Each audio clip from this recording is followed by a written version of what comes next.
हुई सुहावनी, उत्तर दिश बह सरजू पावनी।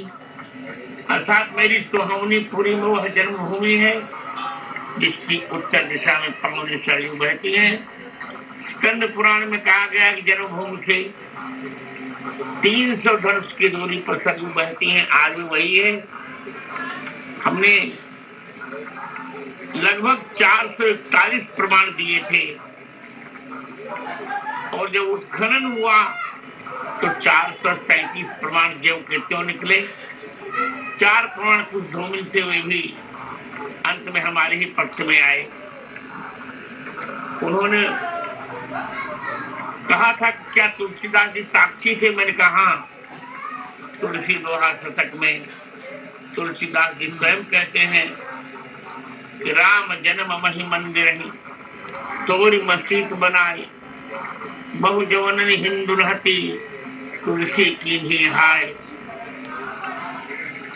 कवितावली में भी माँ के खैगो मस्जिद को सोई वो। गोस्वामी जी कहते हैं ये मस्जिद है नहीं, मस्जिद का ढांचा है तो राम जन्मभूमि यही मैं सो जाया करूंगा। और अथर्ववेद के 10वें कांड के 31वें अनुवाक के 2 मंत्र में कहा गया अष्टाचक्रानव द्वारा देवानाम पुरेध्या इस्याम हिरणमया कुशल स्वर्गो किसावतर। 8 चक्रों वाली 9 द्वारों वाली वह देवताओं की पूरी अयोध्या है जिसमें कुश के मंडप के आकार का स्वर्ण में मंदिर है। उसी में स्वर्ग से एक ज्योतिष पुंज के रूप में एक बालक का प्रकट हुआ, उनका नाम है राम। इस वाक्य से न्यायाधीश बहुत प्रसन्न हुए और उन्होंने मेरे लिए कहा था कि Jagat Guru ji you are the divine power. तो अनेक प्रमाण मैंने दिए थे। मुझे लगता है उन्होंने बिल्कुल सही कहा जगत गुरु। उच्चतम न्यायालय अपने उन्होंने बिल्कुल सही कहा। एक क्षण मैं और बोलूं। उत्तर जी एक करो। हाँ बोलिए बोलिए बोलिए चित्रा जी।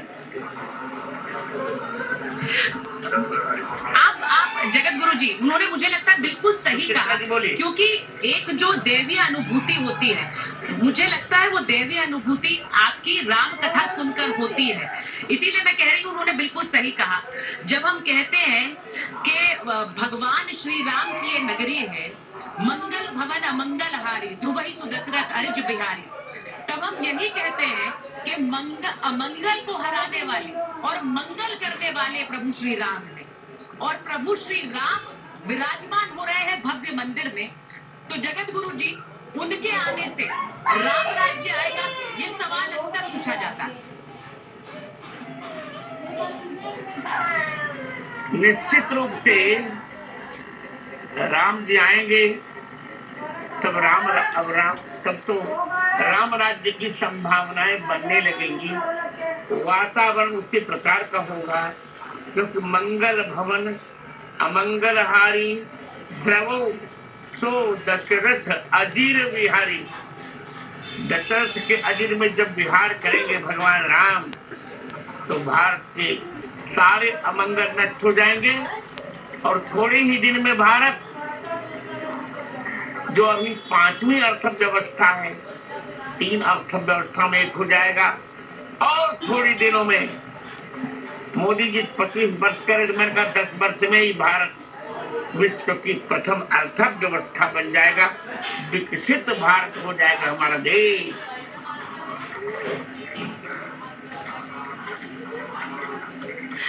जगत गुरु जी, ये आप भी जानते हैं, आपने अक्सर इसके बारे में जिक्र किया है कि भगवान राम के इस मंदिर निर्माण के दौरान कई ऐसे राजनीतिक दल थे जिन्होंने भगवान श्री राम के अस्तित्व को नकारा, लेकिन उनके भी नेताओं को आज इस प्राण प्रतिष्ठा के लिए निमंत्रण गया है।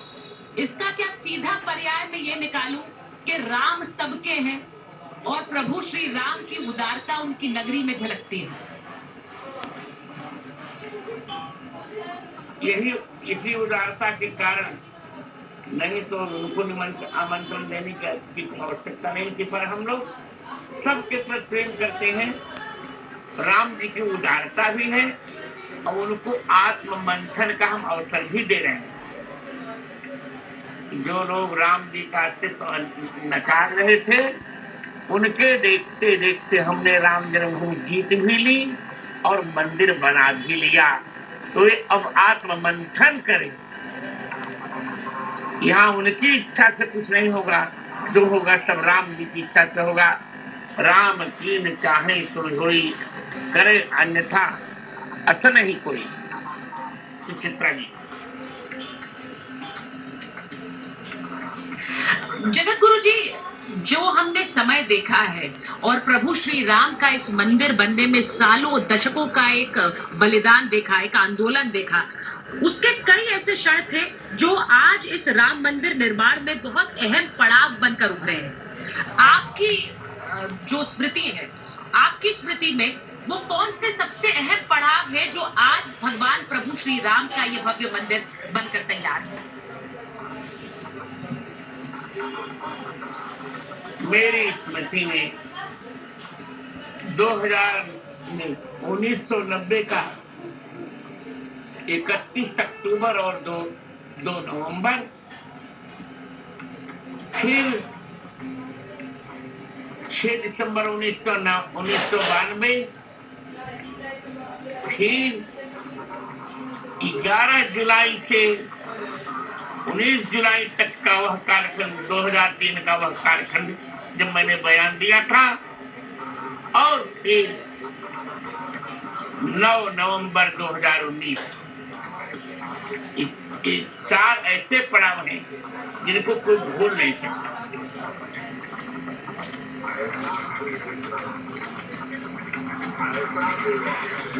जगत गुरु जी, मेरी आपसे बस एक जाते जाते एक गुजारिश है। मैं आपसे सिर्फ एक गुजारिश कर रही हूँ कि आप राम कथा सुनाते हैं तो सब मंत्रमुग्ध हो जाते हैं। एक चौपाई के साथ अंत कीजिए जो ये हमें याद दिला दे कि प्रभु श्री राम है तो सब है। मंगल भवन अमंगल हारी, गवऊ तो दशरथ अजीर बिहारी। जय श्री राम। जय श्री राम। जगत गुरु जी, बहुत बहुत धन्यवाद अपना